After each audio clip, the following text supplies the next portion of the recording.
ಮಂಡ್ಯದ ನಾಗಮಂಗಲದ ಬದರಿಕೊಪ್ಪಲ್ನಲ್ಲಿ ಆದಂತಹ ನಿನ್ನೆಯ ಕೋಮು ಸಂಘರ್ಷ ವಿಚಾರಕ್ಕೆ ಸಂಬಂಧಪಟ್ಟ ಹಾಗೆ ಪರಿಸ್ಥಿತಿಯನ್ನ ಈಗ ಕಂಟ್ರೋಲ್ಗೆ ತೆಗೆದುಕೊಂಡಿದ್ದಾರಾದರೂ ಕೂಡ ಒಂದಷ್ಟು ಅಸಮಾಧಾನಗಳಿಗೆ ಸಹಜವಾಗಿ ಕಾರಣವಾಗ್ತಾ ಇದೆ. ಇನ್ನು ಮಾಜಿ ಶಾಸಕ ಸುರೇಶ್ ಗೌಡ ನಿವಾಸದ ಮೇಲೂ ಕೂಡ ನಿನ್ನೆ ರಾತ್ರಿ ಕಲ್ಲು ತೂರಾಟ ಆಗಿದೆ. ಕಿಡಿಗೇಡಿಗಳಿಂದ ಕಲ್ಲು ತೂರಾಟ ಆಗಿದೆ. ಮನೆಯ ಕಿಟಕಿ ಗಾಜುಗಳನ್ನ ಪೀಸ್ ಮಾಡಿದ್ದಾರೆ. ಸುರೇಶ್ ಗೌಡ ನಿವಾಸದ ಬಳಿ ಈಗ ಸದ್ಯ ಪೊಲೀಸರು ಭದ್ರತೆಯನ್ನು ಒದಗಿಸಿದ್ದಾರೆ. ನಿನ್ನೆ ಮಧ್ಯರಾತ್ರಿ ದೆಹಲಿಯಿಂದ ನಾಗಮಂಗಲಕ್ಕೆ ಬಂದಂತಹ ಸಂದರ್ಭ, ನಾಗಮಂಗಲದಲ್ಲಿ ಗಣೇಶ ವಿಸರ್ಜನೆ ವೇಳೆ ಕೋಮು ಗಲಭೆ ಆಗಿದೆ. ಇದೇ ವಿಚಾರಕ್ಕೆ ಸಂಬಂಧಪಟ್ಟ ಹಾಗೆ ಸುರೇಶ್ ಗೌಡ ಅವರ ನಿವಾಸದ ಮೇಲೂ ಕೂಡ ಪುಂಡರು ದಾಳಿಯನ್ನು ನಡೆಸಿದ್ದಾರೆ. ಪರಿಣಾಮ ನೀವು ದೃಶ್ಯದಲ್ಲಿ ನೋಡ್ತಾ ಇದ್ರಿ, ಅವರ ಮನೆಯ ಕಿಟಕಿ ಗಾಜನ್ನ ಧ್ವಂಸಗೊಳಿಸಿದ್ದಾರೆ. ಗಾಜಿನ ಒಡೆಯೋ ಮೂಲಕವಾಗಿ ವಿಕೃತಿಯನ್ನ ಮರೆತಿದ್ದಾರೆ. ಸದ್ಯ ಪೊಲೀಸರು ಸುರೇಶ್ ಗೌಡ ಅವರ ನಿವಾಸಕ್ಕೆ ಬಂದೋಬಸ್ತನ್ನ ಒದಗಿಸಿದ್ದಾರೆ. ಅಲ್ಲಿ ಗೋಡೆಯೂ ಕೂಡ ಯಾವ ರೀತಿಯಾಗಿ ಬಿರುಕು ಬಿಟ್ಟಿದೆ, ಹಲ್ಲಿಯ ಪರಿಣಾಮವಾಗಿ, ದಾಂಧಲಿಯ ಪರಿಣಾಮವಾಗಿ ಅಂತ ನೀವು ನೋಡ್ತಾ ಇದ್ರಿ. ಮನೆಯ ಕಿಟಕಿ ಗಾಜುಗಳನ್ನು ಜಖಂಗೊಳಿಸಿದ್ದಾರೆ. ಗೋಡೆಗೆ ಕಲ್ಲು ತೂರಾಟದಿಂದಾಗಿ ಅಲ್ಲೊಂದಿಷ್ಟು ಡ್ಯಾಮೇಜ್ ಆಗಿರುವಂತಹ ದೃಶ್ಯಗಳು ಕೂಡ ಕಾಣಸಿಗ್ತಾ ಇದೆ. ನಾಗಮಂಗಲದಲ್ಲಿ ಗಣೇಶ ವಿಸರ್ಜನೆಯ ಎಫೆಕ್ಟ್ ಸುರೇಶ್ ಗೌಡ ಅವರ ಮನೆಯ ಮೇಲೂ ಕೂಡ ತಾಗಿದೆ. ಅದರ ದೃಶ್ಯಗಳನ್ನು ನಾವು ನಿಮಗೆ ತೋರಿಸ್ತಾ ಇದ್ದೀವಿ. ಸದ್ಯ ಪೊಲೀಸರು ಬಂದೋಬಸ್ತನ್ನು ಮಾಡಿದ್ದಾರೆ. ಇನ್ನು ಇಂತಹ ಘಟನೆಗಳು ಎಲ್ಲೂ ಆಗದೇ ಇರೋ ಹಾಗೆ ಎಚ್ಚರಿಕೆಯನ್ನು ವಹಿಸಿದ್ದಾರೆ.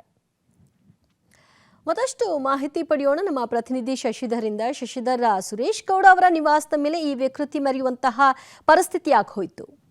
ದಿವ್ಯ ಜ್ಯೋತಿ, ಏನು ನಾಗಮಂಗಲದಲ್ಲಿ ಗಣೇಶ ವಿಸರ್ಜನೆ ವೇಳೆ ಕಲ್ಲು ತೂರಾಟ ನಡೆಸಿ ಆನಂತರ ಉದ್ವಿಗ್ನ ಪರಿಸ್ಥಿತಿ ನಿರ್ಮಾಣವಾಯಿತು. ಇದಾದ ಬಳಿಕ ಪೊಲೀಸರು ಲಾಠಿ ಚಾರ್ಜ್ ಅನ್ನು ಮಾಡಿ ಪರಿಸ್ಥಿತಿಯನ್ನು ಕಂಟ್ರೋಲ್ಗೆ ಮಾಡುವಂಥ ಒಂದು ಪ್ರಯತ್ನವನ್ನು ಮಾಡಿದರು. ಇದಾದ ಬಳಿಕ ಕೆಲವು ಅಂಗಡಿಗಳು ಸಹ ಬೆಂಕಿಯನ್ನು ಹಾಕಲಾಯಿತು.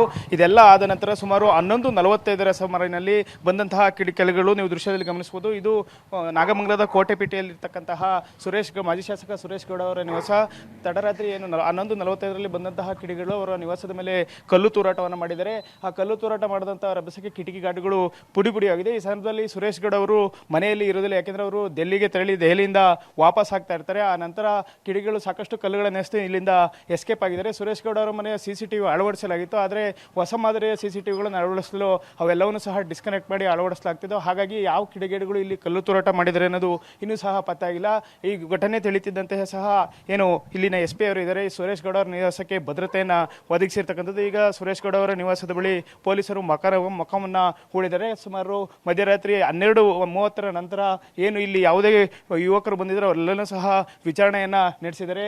ಮಧ್ಯರಾತ್ರಿ 2:30ಕ್ಕೆ ಸುರೇಶ್ ಗೌಡ ಅವರು ತಮ್ಮ ನಿವಾಸಕ್ಕೆ ವಾಪಸ್ ಆಗಿರ್ತಕ್ಕಂಥದ್ದು. ಈಗ ಸುರೇಶ್ ಗೌಡ ಅವರ ನಿವಾಸದ ಬಳಿ ಪೊಲೀಸ್ ಭದ್ರತೆಯನ್ನು ನಿಯೋಜಿಸಲಾಗಿದೆ. ಅಲ್ಲದೆ ಯಾರು ಕಿಡಿಗೇಡಿಗಳು ಇವರ ಮನೆ ಮೇಲೆ ನಿವಾಸ ಮೇಲೆ ಏನು ಕಲ್ಲನ್ನು ತೂರಾಟ ಮಾಡಿದರೆ ಅವರ ಪತ್ತೆ ಹಚ್ಚೆಗಾಗಿ ಈಗ ಪೊಲೀಸರು ಮುಂದಾಗಿರ್ತಕ್ಕಂಥದ್ದು. ದಿವ್ಯ ಜ್ಯೋತಿ. ಓಕೆ, ಥ್ಯಾಂಕ್ ಯು ಶಶಿಧರ್ ನಿಮ್ಮೆಲ್ಲ ಮಾಹಿತಿಗೆ. ನಾಗಮಂಗಲದಲ್ಲಿ ಗಣೇಶ ವಿಸರ್ಜನೆ ವೇಳೆ ಕೋಮು ಗಲಭೆ ಆಯಿತು. ಇದರ ಎಫೆಕ್ಟ್ ಮಾಜಿ ಶಾಸಕ ಸುರೇಶ್ ಗೌಡ ಅವರ ನಿವಾಸದ ಮೇಲೂ ಕೂಡ ಆಯಿತು. ನಿನ್ನೆ ರಾತ್ರಿ ಸುಮಾರು 11:45 ಸಂದರ್ಭದಲ್ಲಿ ಕಿಡಿಗೇಡಿಗಳು ಸುರೇಶ್ ಗೌಡ ಅವರ ನಿವಾಸಕ್ಕೂ ಕೂಡ ಕಲ್ಲು ತೂರಿದ್ದಾರೆ. ಪರಿಣಾಮ ಅವರ ಮನೆಯ ಕಿಟಕಿ ಗಾಜು ಜಖಮಾಗಿದೆ ಮತ್ತು ಅವರ ಮನೆಯ ಗೋಡೆಗೂ ಕೂಡ ಬಿರುಕು ಬಿಟ್ಟಿರುವಂತಹ ದೃಶ್ಯ ಕಾಣಸಿಗುತ್ತೆ.